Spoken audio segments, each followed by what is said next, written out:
স্মরণকালের ভয়াবহ বন্যায় ডুবছে চট্টগ্রাম সহ আশেপাশের কয়েকটি জেলা। ১০০ জনের বেশি প্রাণহানি, আর সাথে বাড়িঘর ডুবে ও ফসল নষ্ট সহ বিভিন্ন কারণে ক্ষতিগ্রস্ত প্রায় ১৫ লাখ মানুষ। ভয়াবহ এই বন্যা শুধুই কি প্রাকৃতিক দুর্যোগ, নাকি দুর্দশা আমাদের পাপের ফসল? দেশের অনেক আলেমই একমত হয়েছেন যে চট্টগ্রামের দুর্যোগের কারণ আমাদের লাগামহীন পাপ। তবে বিশেষ করে চট্টগ্রামের এক শ্রেণীর মানুষ এমন একটি পাপে লিপ্ত যা দেশের অন্যান্য জেলায় অতটা দেখা যায় না। এই পাপটা চট্টগ্রামকে একেবারে গ্রাস করে নিয়েছে। কি সেই পাপ, আর কেনই বা চট্টগ্রামের এই বন্যা? চলুন বিস্তারিত জেনে নেওয়া যাক। আবু তোহা মোহাম্মদ আদনানের একটা ওয়াজ শুনছিলাম। যে শহরে পাপের কাজ বেশি হয়, শিরক বিদাত বেশি হয়, সেই শহরে অতি বৃষ্টিপাত, বজ্রপাত, বন্যা, ভূমিকম্প হয়। আমার কথায় রাগ করেন আর যাই করেন, শিরক বিদাতের বিষয়টি আমলে নিলে বলা যায় চট্টগ্রাম বিভাগে যে পরিমাণ শিরক বিদাত হয় তার এক আনাও গোটা বাংলাদেশে হয় কিনা সন্দেহ। চট্টগ্রামে এত এত মাজার যা কল্পনার বাইরে, আর এসব মাজারে রাত দিন শিরক চলছে। বিভিন্ন মসজিদে নামাজ পড়তে গিয়ে মসজিদের ভিতরে দেখি কবর আর পীরের অভাব নাই। এক শ্রেণীর মানুষ আছে এই কথাগুলো বিশ্বাস করতে চাইবে না, অথচ আল্লাহ তাআলা পরিষ্কার করে সূরা আর রুমের ৪১ নম্বর আয়াতে বলেছেন, মানুষের কৃতকর্মের কারণে স্থল ও সমুদ্রে বিপর্যয় প্রকাশ পেয়েছে। আল্লাহ তাদেরকে তাদের কিছু কৃতকর্মের স্বাদ আস্বাদন করান, যেন তারা সত্যের পথে ফিরে আসে। মানুষের কৃতকর্মের কারণে কথাটি দিয়ে আল্লাহ তাআলা বুঝিয়েছেন, মানুষের পাপ, অবিচার, দুর্নীতি, অন্যায় ও আল্লাহর অবাধ্যতার কারণে নানা ধরনের বিপর্যয় দেখা দিতে পারে। স্থলে ও সমুদ্রে বিপর্যয় কথাটি দিয়ে আল্লাহ তাআলা বুঝিয়েছেন খরা, দুর্ভিক্ষ, বন্যা, ঝড়, রোগব্যাধি, পরিবেশের ক্ষতি, অর্থনৈতিক সংকট, যুদ্ধসহ বিভিন্ন ধরনের দুর্যোগকে। আর তাদের কিছু কৃতকর্মের স্বাদ আস্বাদন করান, এই কথাটির অর্থ হচ্ছে আল্লাহ সব পাপের পূর্ণ শাস্তি দুনিয়াতেই দেন না, বরং কিছু পরিণতি দেখান যাতে মানুষ সতর্ক হয়। শেষে আল্লাহ বলেছেন যেন তারা ফিরে আসে। এই আয়াতের মূল উদ্দেশ্য শাস্তি নয়, বরং মানুষকে তওবা করতে, অন্যায় থেকে ফিরে এসে আল্লাহর পথে চলতে উদ্বুদ্ধ করা। বন্যার মাধ্যমে আল্লাহর দেওয়া এই ছোট্ট গজব থেকে মানুষ কতটা শিক্ষা নিবে সেটাই আসল বিষয়। অথচ এটা যে গজব সে কথাটাই মানতে নারাজ অনেকেই। অথচ চট্টগ্রামে প্রায় হাজার খানেক মাজার রয়েছে যেখানে রাত দিন শিরক চলছে। এসব মাজার আর পীরের নাম শুনলে আপনার মাথা ঘুরে যাবে।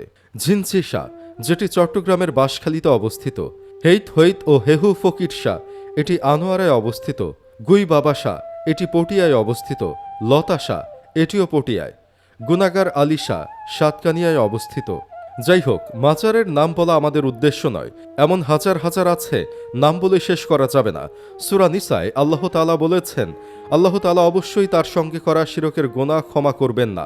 এছাড়া অন্যান্য যত গুনাহই হোক না কেন তিনি যাকে ইচ্ছা ক্ষমা করে দেন। যে ব্যক্তি আল্লাহর সঙ্গে কাউকে শরীক করেছে সে তো এক বিরাট মিথ্যা রচনা করেছে এবং কঠিন গুনাহের কাজ করেছে। আল্লাহ তাআলা শিরককারীর জন্য জান্নাত হারাম করেছেন। আল্লাহ তাআলা আরও বলেন, যে ব্যক্তি আল্লাহর সঙ্গে কাউকে শরীক করেছে আল্লাহ তার উপর জান্নাত হারাম করে দিয়েছেন। আবারও বলছি, মানুষের অতিরিক্ত পাপের কারণে আল্লাহ রাব্বুল আলামিন জমিনে ভূমিকম্প, সুনামি, ঘূর্ণিঝড়, বন্যা, বিভিন্ন ধরনের আযাব দিয়ে থাকে।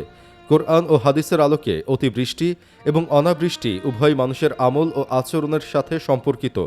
অতিরিক্ত বৃষ্টিপাত যা জনদুর্ভোগ বা ক্ষতির কারণ হয়ে দাঁড়ায়, তা অনেক সময় আল্লাহর অসন্তুষ্টি বা সতর্কবার্তা হিসেবে আসে।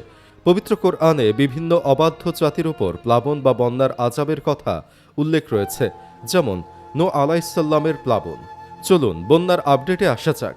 ভারী বর্ষণ, পাহাড়ি ঢল ও বন্যায় দেশ জুড়ে মানুষ চরম দুর্ভোগে পড়েছে। চট্টগ্রামের ৫ জেলায় ৮ লাখ মানুষ ক্ষতিগ্রস্ত হয়েছেন। তলিয়ে গেছে ১.৫ লাখ হেক্টর জমির ফসল, নষ্ট হয়েছে ২৪১ কিলোমিটার সড়ক। রোববারও ভারী বৃষ্টিপাতে নগরীর নিচু এলাকায় ফের জলাবদ্ধতা সৃষ্টি হয়েছে। আজও দেশের ৬ বিভাগে অতি ভারী বৃষ্টিপাতের সম্ভাবনার কথা জানিয়েছে আবহাওয়া অধিদপ্তর। বিশুদ্ধ পানি ও শুকনো খাবারের সংকট দেখা দিয়েছে চট্টগ্রামের বাঁশখালীতে। ৫ দিন বন্ধ থাকার পর চট্টগ্রাম কক্সবাজার রুটে ট্রেন চলাচল শুরু হয়েছে। বান্দরবনে বন্যা, পাহাড় ধসে বিপর্যস্ত হয়ে পড়েছে জনজীবন, স্বাভাবিক হয়নি সড়ক যোগাযোগ। এর মাঝে আবার নতুন করে দেশের ৬ বিভাগে আজ ভারী থেকে অতি ভারী বৃষ্টিপাতের পূর্বাভাস দিয়েছে আবহাওয়া অধিদপ্তর। রোববার দুপুরে আবহাওয়াবিদ হাফিজুর রহমানের সই করা এক সতর্ক বার্তায় বলা হয়েছে, আগামী ২৪ ঘন্টায় রংপুর, রাজশাহী, ময়মনসিংহ, ঢাকা, খুলনা, বরিশাল, চট্টগ্রাম ও সিলেট বিভাগের অধিকাংশ জায়গায় অস্থায়ীভাবে দমকা হাওয়াসহ হালকা থেকে মাঝারি ধরনের ভারী বৃষ্টি ও বজ্রসহ বৃষ্টি হতে পারে। একই সঙ্গে রংপুর, রাজশাহী, ময়মনসিংহ, ঢাকা, চট্টগ্রাম ও সিলেট বিভাগের কোথাও কোথাও ভারী থেকে অতি ভারী বৃষ্টি হতে পারে। শনিবার রাত থেকে টানা বৃষ্টিপাতে তলিয়ে গেছে ঢাকা। তবে আবহাওয়া অধিদপ্তরের আবহাওয়াবিদ AKM নাজমুল হক জানিয়েছেন, ঢাকায় টানা ভারী বৃষ্টির তীব্রতা কমে আসতে পারে। গোটা দেশের মধ্যে চট্টগ্রামে বন্যার তীব্রতা সবচেয়ে বেশি। চট্টগ্রাম বিভাগের 3 পার্বত্য জেলা কক্সবাজার সহ 5 জেলায় 8,66,614 জন মানুষ ক্ষতিগ্রস্ত হয়েছেন। চট্টগ্রাম কৃষি অঞ্চলে 1,53,103 হেক্টর জমির ফসল তলিয়ে গেছে। সরকারি হিসাবে শুধু চট্টগ্রাম দক্ষিণে 241 কিলোমিটার রাস্তার ক্ষয়ক্ষতি হয়েছে। দীর্ঘমেয়াদী এই রাস্তা মেরামত করতে ব্যয় হবে 210 কোটি টাকার মতো, আর স্বল্পমেয়াদী এসব রাস্তা মেরামত করতে ব্যয় হবে 34 কোটি 88 লাখ টাকা।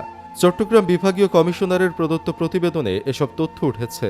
প্রতিবেদনে বলা হয়েছে, চট্টগ্রামের দক্ষিণের উপজেলাগুলোতে ভারী বর্ষণ ও বন্যায় জাতীয় মহাসড়ক 32.23 কিলোমিটার, আঞ্চলিক মহাসড়ক 33.07 কিলোমিটার ও জেলা মহাসড়ক 176 কিলোমিটার সহ সর্বমোট 241.31 কিলোমিটার সড়ক ক্ষতিগ্রস্ত হয়েছে। এসব ক্ষতিগ্রস্ত সড়ক মেরামতে স্বল্পমেয়াদী 34 কোটি 55 লাখ টাকা এবং দীর্ঘমেয়াদী 210 কোটি 30 লাখ টাকা সম্ভাব্য ব্যয় ধরা হয়েছে। সড়ক ও জনপথ বিভাগ এবং স্থানীয় সরকার প্রকৌশল অধিদপ্তরের তথ্যের ভিত্তিতে জেলা প্রশাসনের সূত্র জানায়, চট্টগ্রাম জেলায় 247.65 কিলোমিটার গ্রামীণ সড়ক এবং 176টি সেতু ও কালভার্ট ক্ষতিগ্রস্ত হয়েছে। একই সময়ে 50.56 কিলোমিটার জাতীয় ও আঞ্চলিক মহাসড়কও ক্ষতিগ্রস্ত হয়েছে বলে জানিয়েছে জেলা প্রশাসন। সহজের আওতাধীন 20টি জাতীয় ও আঞ্চলিক মহাসড়কের মধ্যে 50.56 কিলোমিটার অংশ ক্ষতিগ্রস্ত হয়েছে। এলজিইডির আওতাধীন জেলার 514টি সড়কের 247.65 কিলোমিটার অংশ এবং 176টি সেতু ও কালভার্ট ক্ষতির মুখে পড়েছে। জেলা প্রশাসনের তথ্য অনুযায়ী চট্টগ্রামের 16টি উপজেলা ও মহানগরের 176টি ইউনিয়ন ও পৌরসভা বন্যা কবলিত হয়েছে।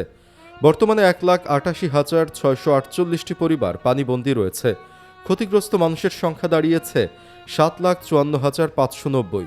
সংশ্লিষ্টরা বলছেন, চট্টগ্রামের 5 জেলায় ক্ষতিগ্রস্ত মানুষের সংখ্যা বলা হচ্ছে 8.5 লাখের মতো। সহজ দক্ষিণ সড়ক বিভাগের নির্বাহী প্রকৌশলী পিন্টু চাকমা বলেন, শুধু দক্ষিণের আওতাধীন 65 কিলোমিটার রাস্তা ক্ষতিগ্রস্ত হয়েছে। অন্যান্য কার্যালয়ের আওতাধীন সড়ক ক্ষতিগ্রস্ত হয়েছে। মৎস্য অধিদপ্তর এক জরিপে বলেছে, প্রায় 10,000 পুকুর জলাশয় ডুবে 91 কোটি টাকার আর্থিক ক্ষতি হয়েছে কেবল মৎস্য খাতে। বন্ধুরা, চট্টগ্রামের এই ভয়াবহ বন্যা আমাদের সামনে অনেক প্রশ্ন তুলে ধরেছে। এটি শুধুই প্রাকৃতিক দুর্যোগ নাকি আমাদের কাজ ও আচরণের জন্য আল্লাহর পক্ষ থেকে একটি সতর্ক বার্তা? এই বিচার ও চূড়ান্ত জ্ঞান একমাত্র আল্লাহ তাআলার কাছেই রয়েছে। তবে ইসলাম আমাদের শিক্ষা দেয় বিপদ আপদ থেকে শিক্ষা নিতে, নিজেদের ভুল ত্রুটি পর্যালোচনা করতে এবং আল্লাহর দিকে ফিরে আসতে। একই সঙ্গে ক্ষতিগ্রস্ত মানুষের পাশে দাঁড়ানো, সহযোগিতার হাত বাড়িয়ে দেওয়া এবং মানবিক দায়িত্ব পালন করাও আমাদের কর্তব্য। চট্টগ্রাম সহ ক্ষতিগ্রস্ত সকল এলাকার মানুষের জন্য দোয়া করুন। কমেন্ট বক্সে ইয়েস লিখে জানাতে পারেন যদি মনে করেন এটি আসলে আল্লাহর গজব। ভিডিওটি ভালো লাগলে লাইক, কমেন্ট ও শেয়ার করুন এবং এমন আরও ভিডিও পেতে চ্যানেলটি সাবস্ক্রাইব করে আমাদের সঙ্গেই থাকুন। আসসালামু আলাইকুম ওয়া রাহমাতুল্লাহ।